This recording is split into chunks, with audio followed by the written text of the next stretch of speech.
जय माता दी। आज मैं आपको सुनाऊंगी देवी कवच। इस कवच को पढ़ने से हमें माता रानी शारीरिक शक्ति प्रदान करती है, हमारे जीवन की सभी कष्टों को माता रानी दूर करती हैं। कहीं भी जाने से पहले देवी कवच का पाठ अवश्य करना चाहिए। जय माता दी। ओम चंडिका देवी को नमस्कार है। मार्कंडे जी ने कहा, पितामह, जो इस संसार में परम गोपनीय तथा मनुष्यों की सब प्रकार से रक्षा करने वाला और जो अब तक आपने दूसरे किसी के सामने प्रकट नहीं किया हो, ऐसा कोई साधन मुझे बतलाइए। ब्रह्मा जी बोले, ब्रह्मांड, ऐसा साधन तो एक देवी का कवच ही है, जो गोपनीय से भी परम गोपनीय, पवित्र तथा संपूर्ण प्राणियों का उपकार करने वाला है।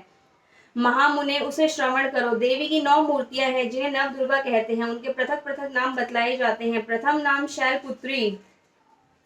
पहले दिन हम माँ शैलपुत्री की पूजा करते हैं। दूसरी मूर्ति का नाम ब्रह्मचारिणी है। तीसरा स्वरूप चंद्र घंटा के नाम से प्रसिद्ध है। चौथी मूर्ति को कुष्मांडा कहते हैं। पांचवी दुर्गा का नाम स्कंद माता है। देवी के छठे रूप को कात्यायनी कहते हैं। सातवां काल और आठवां स्वरूप महागौरी के नाम से प्रसिद्ध है। नौवीं दुर्गा का नाम सिद्धिदात्री है। ये सब नाम सर्वज्ञ महात्मा वेद भगवान के द्वारा ही प्रतिपादित हुए हैं। जो मनुष्य अग्नि में जल रहा हो, रण भूमि में शत्रुओं से घिर गया हो, विषम संकट में फंस गया हो तथा इस प्रकार भय से आतुर होकर जो भगवती दुर्गा की शरण में प्राप्त हुए हो, उनका कभी कोई अमंगल नहीं होता। युद्ध के समय संकट में पड़ने पर भी उनके ऊपर कोई विपत्ति नहीं दिखाई देती। उन्हें शोक, दुख और भय की प्राप्ति नहीं होती। जिन्होंने भक्ति पूर्वक देवी का स्मरण किया है, उनका निश्चय ही अभ्युदय होता है। देवेश्वरी, जो तुम्हारा चिंतन करते हैं, उनकी तुम निसंदेह रक्षा करती हो। चामुंडा देवी प्रेत पर आरूढ़ होती है। वाराही भैंसे पर सवारी करती है। ऐन्द्री का वाहन ऐरावत हाथी है। वैष्णवी देवी गरुड़ पर ही आसन जमाती है। माहेश्वरी वृषभ पर आरूढ़ होती है। कुमारी का वाहन मयूर है। भगवान विष्णु की प्रियतमा लक्ष्मी देवी कमल के आसन पर विराजमान है और हाथों में कमल धारण किए हुए हैं। वृषभ पर आरूढ़ ईश्वरी देवी ने श्वेत रूप धारण कर रखा है। ब्राह्मी देवी हंस पर बैठी हुई है और सब प्रकार के आभूषणों से विभूषित है। इस प्रकार ये सभी माताएं सब प्रकार की योग शक्तियों से संपन्न है। इनके सिवा और भी बहुत सी देवियां हैं, जो अनेक प्रकार के आभूषणों की शोभा से युक्त तथा नाना प्रकार के रत्नों से सुशोभित हैं। ये संपूर्ण देवियां क्रोध में भरी हुई हैं और भक्तों की रक्षा के लिए रथ पर बैठी दिखाई देती हैं। ये शंख, चक्र, गदा, शक्ति, हल और मूषल, खेडक और तोमर, परशु तथा पाश, कुंत और त्रिशूल एवं उत्तम शार्क धनुष आदि अस्त्र शस्त्र अपने हाथों में धारण करती हैं। दैत्यों के शरीर का नाश करना, भक्तों को अभिदान देना और देवताओं का कल्याण करना, यही उनके शस्त्र धारण का उद्देश्य है। कवच आरंभ करने के पहले इस प्रकार प्रार्थना करनी चाहिए। महान रौद्रूप, अत्यंत घोर पराक्रम, महान बल और महान महान उत्साह वाली देवी, तुम महान भय का नाश करने वाली हो, तुम्हें नमस्कार है। तुम्हारी ओर देखना भी कठिन है। शत्रुओं का भय बढ़ाने वाले जगदम्बिके, मेरी रक्षा करो। पूर्व दिशा में ऐन्द्री, मेरी रक्षा करो। अग्नि कोण में अग्नि शक्ति, दक्षिण दिशा में वाराही तथा नेतृत्व कोण में खड़ग धारिणी, मेरी रक्षा करो। पश्चिम दिशा में वारुणी और वामे कोण में मृग पर सवारी करने वाली देवी, मेरी रक्षा करो। उत्तर दिशा में कुमारी और ईशान कोण में शूल धारिणी देवी रक्षा करे। ब्रह्माणी, तुम ऊपर की ओर से मेरी रक्षा करो। वैष्णवी देवी, नीचे की ओर से मेरी रक्षा करो। इसी प्रकार शव को अपना वाहन बनाने वाली चामुंडा देवी, दसों दिशाओं में मेरी रक्षा करो। जया आगे से और विजया पीछे की ओर से मेरी रक्षा करो। वाम भाग में अजिता और दक्षिणा भाग में अपराजिता रक्षा करे। उद्योतिनी शिखा की रक्षा करे। उमा मेरे मस्तक पर विराजमान होकर रक्षा करे। ललाट में मालाधारी रक्षा करे और यशस्विनी देवी मेरे भौहों का संरक्षण करे। भौहों के मध्य भाग में त्रिनेत्र और नथनों की अमघंटा देवी रक्षा करे।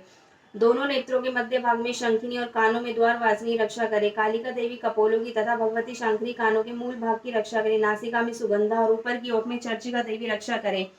नीचे के ओठ में अमृतकला तथा जिह्वा में सरस्वती देवी रक्षा करे। कुमारी दांतों की और चंडिका कंठ प्रदेश की रक्षा करे। चिंद्र घंटा गले की घाटी की और महामाया तालु में रहकर रक्षा करे। कामाक्षी थोड़ी की और सर्व मंगला मेरी वाणी की रक्षा करे। भद्रकाली ग्रीवा में और धनुधरी पृष्ठ वंश में रहकर रक्षा करे। कंठ के बाहरी भाग में नीलग्रीवा और कंठ की नली में नल कुबरी रक्षा करे। दोनों कंधों में खड़गिनी और मेरी दोनों भुजाओं की ब्रज धारिणी रक्षा करे। दोनों हाथों में दंडिनी और अंगुलियों में अंबिका रक्षा करे। शूलेश्वरी नखों की रक्षा करे। कुलेश्वरी कुक्षी में रहकर रक्षा करे। महादेवी दोनों स्थानों की और शोक विनाशिनी देवी मन की रक्षा करे। ललिता देवी हृदय में और शूल धारिणी उदर में रहकर रक्षा करे। नाभि की कामिनी और गुहा भाग की गुहोश्वरी रक्षा करे। पूतना और कामिका लिंग की और महिषवासिनी गुदा की रक्षा करे। भगवती कटी भाग में और विद्यावासिनी घुटनों की रक्षा करे। संपूर्ण कामनाओं को देने वाली महाबला देवी दोनों पिंडलियों की रक्षा करे। नारसिंह की दोनों घुट्टियों की और तेजसी देवी दोनों चरणों के पृष्ठ भाग की रक्षा करे। श्रीदेवी पैरों की अंगुलियों में, तल वासिनी पैरों के तलुओं में रहकर रक्षा करे। अपनी दाढ़ों के कारण भयंकर दिखाई देने वाली दशरंग कराली देवी नखों की और ऊर्ध्वकेशनी देवी केशों की रक्षा करे। रोमावलियों के छिद्रों में कौबेरी और त्वचा की वागीश्वरी देवी रक्षा करे। पार्वती देवी रक्त, मज्जा, मसा, मांस, हड्डी और मेद की रक्षा करे। आंतों की कालरात्रि और पित्त की मुकुटेश्वरी रक्षा करे। सूलाधार आदि कमल कोशों में पद्मावती देवी और कफ में चूड़ामणि देवी स्थित होकर रक्षा करे। नख के तेज की ज्वालामुखी रक्षा करे। जिसका किसी भी अस्त्र से भेदन नहीं हो सकता, वह अभेदा देवी शरीर की समस्त संधियों में रहकर रक्षा करे। ब्रह्माणी, आप मेरे वीर्य की रक्षा करें। क्षत्रेश्वरी छाया की तथा धर्मधारिणी देवी मेरे अहंकार, मन और बुद्धि की रक्षा करें। हाथ में ब्रज धारण करने वाली ब्रजहस्ता देवी मेरे प्राण, अपान, व्यान, उदान और समान वायु की रक्षा करे। कल्याण से शोभित होने वाली भगवती कल्याण शोभना मेरे प्राण की रक्षा करे।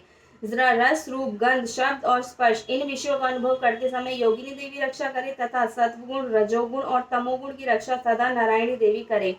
वाराही आयु की रक्षा करे। वैष्णवी देवी धन की रक्षा करे तथा चक्री देवी यश, कीर्ति, लक्ष्मी, धन तथा विद्या की रक्षा करे। इंद्राणी, आप मेरे गोत्र की रक्षा करें। चंडिके, तुम मेरे पशुओं की रक्षा करो।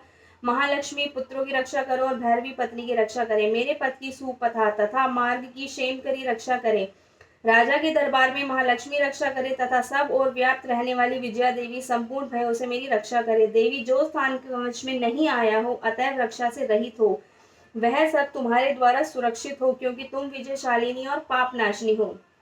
यदि अपने शरीर का भला चाहे तो मनुष्य बिना कवच के कहीं एक पग भी न जाए। कवच का पाठ करके ही यात्रा करे। कवच के द्वारा सब ओर से सुरक्षित मनुष्य जहां जहां भी जाता है, वहां वहां उसे धन लाभ होता है तथा संपूर्ण कामनाओं की सिद्धि करने वाली विजय की प्राप्ति होती है। वह जिस जिस अभिष्ट वस्तु का चिंतन करता है, उसको निश्चय ही प्राप्त कर लेता है। वह पुरुष इस पृथ्वी पर तुलना रहित महान ऐश्वर्य का भागी होता है। कवच से सुरक्षित मनुष्य निर्भय